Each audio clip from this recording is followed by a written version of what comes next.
What is up, YouTube? Today we're going to be talking about how runners they were literally the best players for Madden 20. I'm not talking about the run, I'm talking about their defense. Their defense, hands down, was lockdown, clamp, city. And that's why passers struggled this year. The run is not the problem, it's the defense that causes issues. So for Joke in the final against Dcroft, Joke shut Dcroft out 17-0. He did not get a single point on the board. Now, I will say this, Joke did find some runs that worked against a 3-3-5 wide. We'll be talking about that in a separate video. But for today's video, we're going to be talking about the defense that he was running. Miami defense, big dime, 1-4-6. Now, what a lot of people like to do is come out in this DB Sting 2 buzz or come out in this cover 3 sky and then just audible around from there. A lot of people will come out in this DB Sting 2 buzz and audible to cover 2 sink. Joke was doing something a little bit different from that. He was actually coming straight out in the cover 2 sink and would almost exclusively try and match that blitzing corner with the trip side. So we're going to go ahead and flip it, because most people like to run trips to the wide side. Dcroft is no exception to that.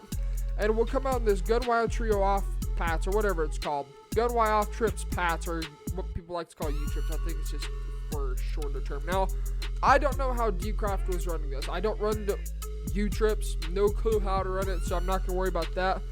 But Joke, what was Joke doing? Joke was running a really simple defense. He was running a cover 2 almost exclusively until the last probably minute and a half in the game, where he started running a cover 4 drop. Now, he would change up the zone. Sometimes he'd have this guy to a cloud. Sometimes he'd hit double flat this side, have this guy in a hard flat, this guy in a soft squat, or even, again, a cloud flat.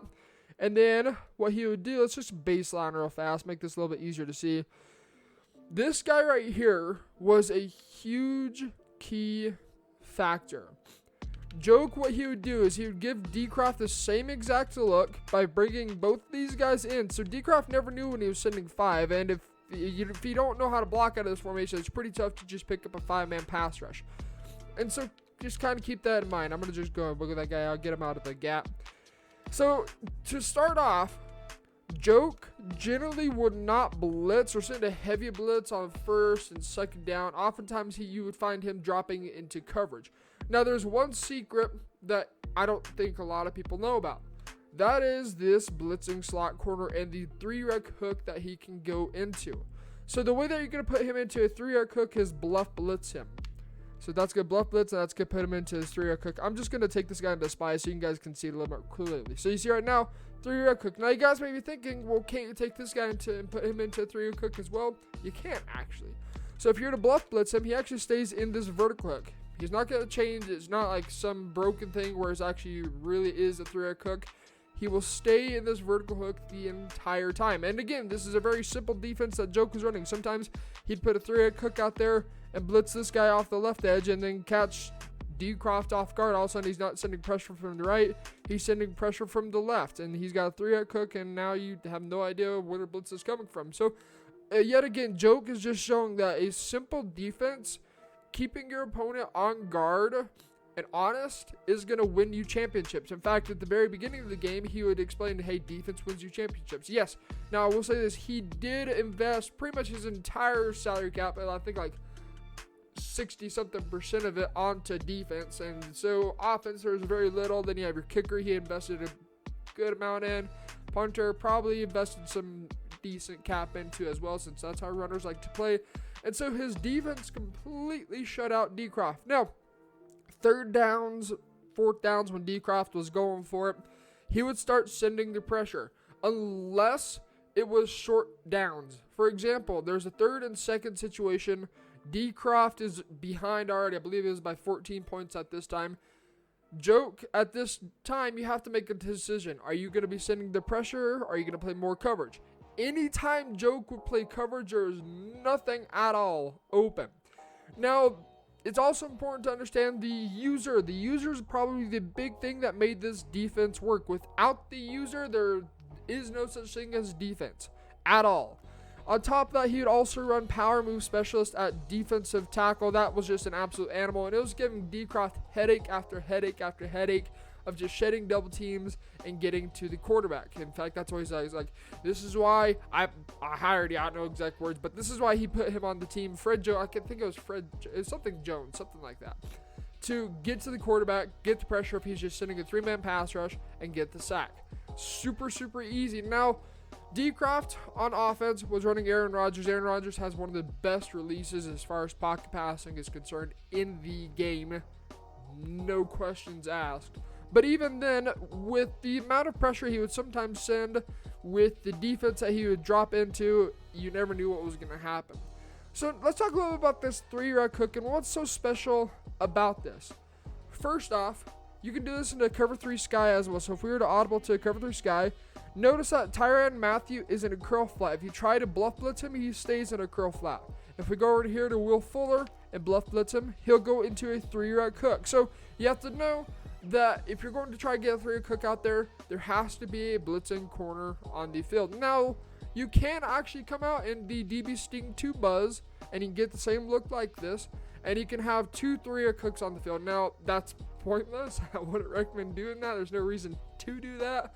And so it's just another option for you. Oftentimes, though, jokes are going to be coming on this this cover 2 sink and putting this guy into a bluff blitz to get the 3-route hook, and then user one of these 2 middle linebackers. And obviously, he would be taking away routes that he know would get open, like crossers, posts, and some corner routes as well. So, above all, it was Joke's user that was the main thing. And as you can see right there, because we play pass coverage, nothing was open. I want to discuss this 3-route hook now that we got 1 rep on the field. So let's zoom out. This corner right here, just speed up real fast, is on a 3-rec hook.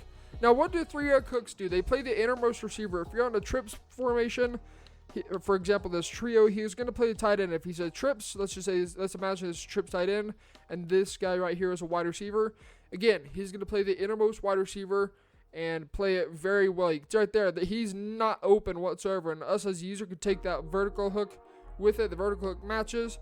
The 3-rec hook passes it off to the soft squat. Soft squat would eventually be able to come back down and play the ball. Now, Joke, having put a lot of cap on his defense, would have high zone players, people that are able to react quickly. This is another thing that's important to understand when you're trying to run defense, especially if you guys are playing MUT. High zones are going to play much, much better, obviously, than these low zone, low elite players, or most regs players, if I'm being honest. Can't really play zone all too well like they can in MUT. So, again, it was just a mixture of sending the pressure, and then you'd see that on 3rd downs, like 3rd and 8s, 3rd and mediums, he would actually go ahead and send a 5-man, sometimes even a 6-man rush, and then user this guy. And again, just play a stock cover 2. I mean, there's nothing super crazy that he was doing. So, let's just say Dcroft goes into max protect. He may pick this blitz up, but you can see right there, Chris Jones getting through. And that is why Power Move Specialist is so OP, because once he gets one-on-one, he's coming through almost instantaneously. So while it wasn't always the blitz that was getting through, it was the Power Move Specialist that was getting the job done. So Joke knew, hey, if I send 6, there's going to be one-on-ones across the board, and that Power Move Specialist in turn is going to activate and get to the quarterback, and essentially the blitz is still getting home. Because when you're sending 6, you cannot double team, and that was a max protect. Remember that. If you try double teaming, it really messes up the blocks. Unless you try rolling out with a cut block, it's not going to work all too well, and you're more likely going to end up taking a sack. But again, just a simple blitz, and all of a sudden, hey, it's 3rd and 8. We're just going to send the pressure, and you can see right there, bang, Power Move Specialist getting in, and yet again, there's nobody open. So Joke was essentially forcing Dcroft to go into a max protect practically the entire time, and allowing Dcroft to be able to get these short yards. At the point where Joke was up 14-0, Joke was okay giving up this short stuff. His user's eventually going to pick it up and take it away, and Dcroft will have absolutely nothing to throw. Now, again, remember, that Joke was giving him the same look almost every single time. He was making it look like he was sending 6. So you have to max protect. There's no ifs, ands, or buts. You have to max protect if they're giving you the same look. Otherwise, you're going to get screamed at and not enough time to even throw a post route, which is really what this U-Trip thrives off of. It thrives off of posts. It thrives off of crossers. Not so much corner routes. There are some corner routes, but a lot of the things over the middle are going to be your big concern. So again, if they're going to go to max protect, now we've got Chris Jones in the zone. So we could even actually start dropping pressure off. And now we've got a simple 3-man pass rush. And all of a sudden, Dcroft is going max protect. And you see, bang, we're dropping into coverage. There's, again, nobody open whatsoever. Of course, you probably could have threw that deep post. But if you click on, again, with a high zone player, they're going to be able to react to that and pick it off. So, super simple defense that Joke was running. It was more of a game of chess is what they were playing than checkers, which I feel like a lot of people in seasons like to play. They don't play the game chess, they play the game checkers.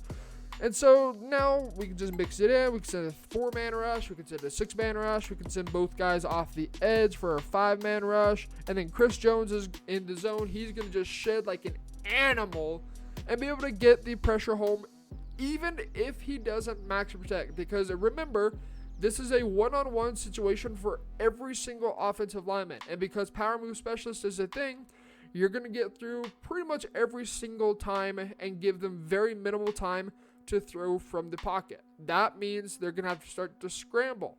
And if they don't cut block, or if they try to scramble without double team and set it all up, they're going to get sacked again and again and again. So this is a very basic defense that Joke was running. Again, he would just mix up the pressure, but still for the most part stay in this cover 2. I can't recall a time actually in the whole game where Joke was not in a cover 2, again, except for the last minute and a half of the fourth quarter where Joke was at 17 points. He was playing a bend, don't break. He didn't want anything kind of crazy going on. So instead of playing that cover 2 sink, he's playing a cover 4, really just playing super passive defense and allowing Dcroft at this point to take whatever he wants because Joke had the game in the bag. So I wanted to bring you guys these super simple adjustments that you can use out of the 1-4-6, and just to be aware of how Joke won the game. Ultimately, runners won the game because they had the best defense, hands down, bar none, in Madden NFL 20. So again, congratulations to Joke. If you guys are new to the channel, be sure you hit that subscribe button and let me know in the comment section if you disagree. Let me know, do you think passers had better defense in general? I personally don't think they do, but if you guys think otherwise, let me know in the comment section. And until next time, get in the lab. This has been T Meister. See ya.